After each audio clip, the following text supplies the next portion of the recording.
Depeche Mode began in a place far removed from the usual mythology of rock stardom. They formed in Basildon, Essex, in 1980, not as guitar heroes chasing stadium glory, but as young musicians drawn to the strange possibilities of synthesizers. At the time, electronic instruments were still transforming popular music. They could sound futuristic, cold, glamorous, or unsettling, and for a new generation of British bands, that was the point. Depeche Mode would take those machines and build a career that crossed pop, alternative music, dance culture, and arena rock. Their story is not simply about hits. It is about reinvention, survival, and how a band associated with keyboards became one of the most influential acts in modern music. The original lineup brought together Dave Gahan, Martin Gore, Andy Fletcher, and Vince Clarke.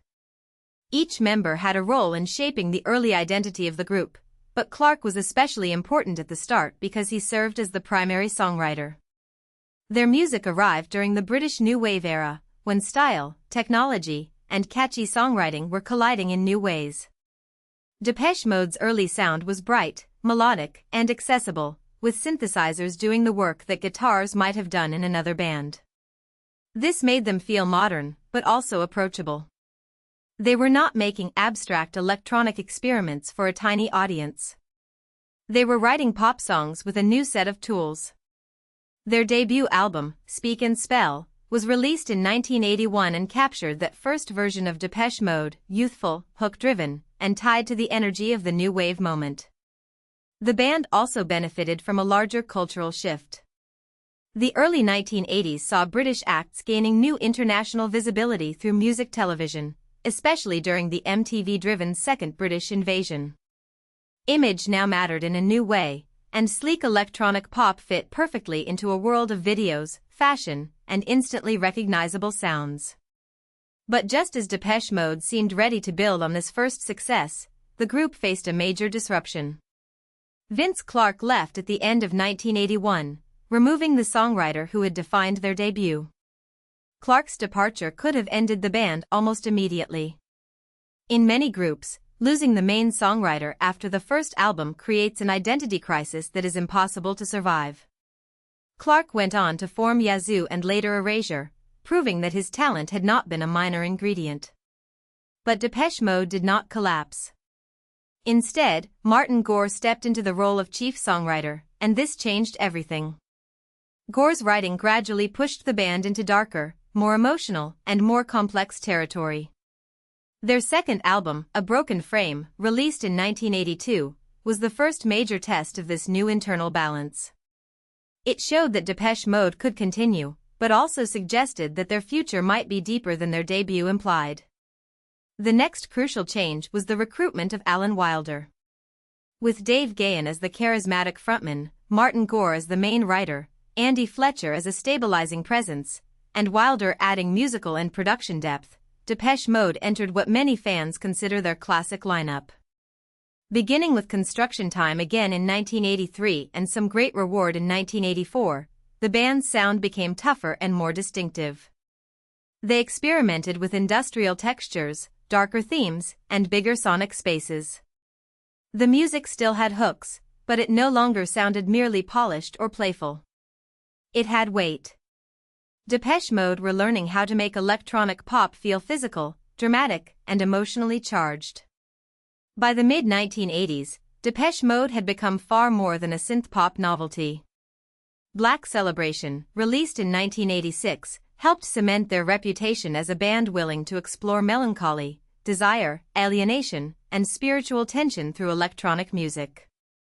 Then Music for the Masses arrived in 1987, and its title turned out to be strangely prophetic. The band's audience was no longer limited to clubs or British chart followers. Their music resonated with listeners who felt outside the mainstream, but it was powerful enough to fill large venues. Depeche Mode managed a rare contradiction. They became one of the most popular alternative bands of the 1980s while still sounding like outsiders. A defining symbol of that rise came in June 1988, when Depeche Mode played the Pasadena Rose Bowl before more than 60,000 people. For a band built around synthesizers, this was a major statement. Stadium success had traditionally belonged to guitar-driven rock acts, but Depeche Mode showed that electronic music could create the same scale of collective emotion. The Rose Bowl concert demonstrated the loyalty and intensity of their fanbase, especially in the United States, where they had grown from imported British curiosity into a major live force. It also marked a turning point in how people understood the band. They were not just chart performers, they were a cultural movement. In 1990, Depeche Mode released Violator, the album that became their commercial and artistic peak for many listeners. It reached number 7 on the Billboard 200 and was certified triple platinum by the RIA. What made Violator so effective was its balance. The album sounded sleek and controlled, but also sensual, ominous, and deeply human.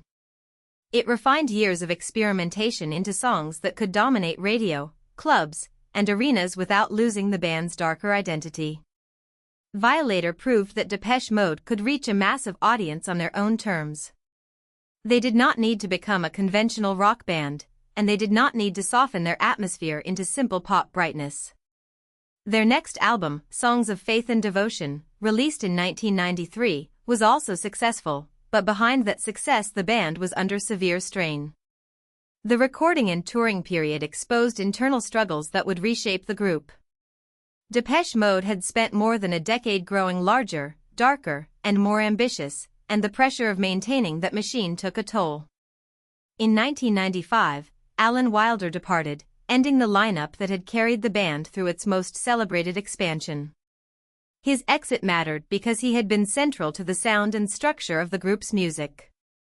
Once again, Depeche Mode faced the question that had followed Clarke's departure years earlier: could they survive losing a key architect? The band answered with Ultra in 1997, returning as the trio of Dave Gahan, Martin Gore, and Andy Fletcher. Ultra was more than another release, it was a survival statement. It showed that Depeche Mode could continue after the end of the classic four-piece lineup, and it opened a new chapter built around endurance rather than constant reinvention. Over the following years, the trio continued touring and recording, releasing Exciter in 2001, Playing the Angel in 2005, Sounds of the Universe in 2009, Delta Machine in 2013, and Spirit in 2017. These albums kept the band active across decades when many of their early peers had either faded, reunited occasionally, or become nostalgia acts. Part of Depeche Mode's longevity comes from the way their music crosses categories. They have electronic roots, but they are not limited to dance music. They have alternative credibility, but their songs have filled arenas.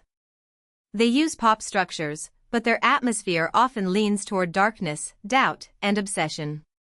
That combination helped them build a global following. The numbers reflect it: 54 songs in the UK singles chart, 17 top 10 albums in the UK, and more than 100 million records sold worldwide. Those figures are not just commercial milestones. They show how consistently the band connected with listeners across changing eras, formats, and musical trends. The broader music world eventually recognized what fans had known for years. Q included Depeche Mode in its list of the 50 bands that changed the world. VH1 ranked them number 98 on its list of the 100 greatest artists of all time. Billboard named them the 10th greatest of all-time top dance club artists in 2016. Then, in 2020, Depeche Mode were inducted into the Rock and Roll Hall of Fame. That honor was especially meaningful because it confirmed that the band's electronic approach belonged inside the larger story of rock and popular music. They had expanded the definition of what a major band could sound like. In 2022, Depeche Mode faced one of their deepest losses when Andy Fletcher died. Fletcher had been part of the group from the beginning, and his presence connected every era of the band's history. After his death, Dave Gahan and Martin Gore continued as a duo. Their 2023 album, Memento Mori, arrived in that changed context, carrying the weight of mortality, memory, and continuation. The band that began as 4 young musicians experimenting with synthesizers in Basildon had become something much larger, a symbol of how electronic music could be emotional, communal, and enduring. Depeche Mode's story is ultimately about transformation. They lost members, changed sounds, survived pressure, and still found ways to make machines feel human. If you found this helpful, please like this video and subscribe for more explainers.